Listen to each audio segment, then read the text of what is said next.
What's up, everybody? I have the 760 Middleton Motorsports carbon fiber track pack GT500 here at my favorite track, Ozarks International Raceway in beautiful, kind of sunny Missouri.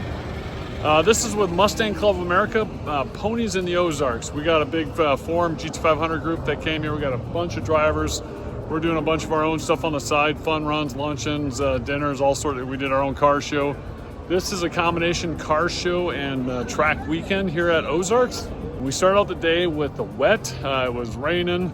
Yeah, this is a sporty track. I'm running used. I used them two full days at Coda, Goodyear F1 3Rs. So they're not new. They don't have much tread depth. Out there this morning with the rain and the slick, it was sporty, but you just got to throttle back and drive for the conditions. It dried out nicely, and the track is perfectly dry. Just took a friend of mine's son for a full frickin' send session. Set a new personal best. You're gonna see that coming up here in the video. Thanks for watching.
That's 232 with an offline pass. Dude, that's awesome, man. Thanks for tolerating the chaos. That was, I would do that. I know. Alright, cool down. Woo. That was a workout. A 239, that is all, man. Well, that's it. This is day 2. Didn't even get the Cobra R out here at the track. I brought that all the way up from Texas. We had some fun with it at the hotel. We did our car show there for our forum fun group. But Ozarks had a blast. Day 2 has been wet. It's been raining all day. Still going out. Still having fun in the rain. Did some lead follow stuff, helping out some friends, working on car control, working on some finer points of the track. Set a new personal best on day 1. That was fun. Got some good air on the roller coaster. Great time. Thanks to Middleton Motorsports. Thanks to Mustang Club of America. Thanks to Jason Childers running a great track event. We're going to be back for the next one. Thanks for watching. See you next time.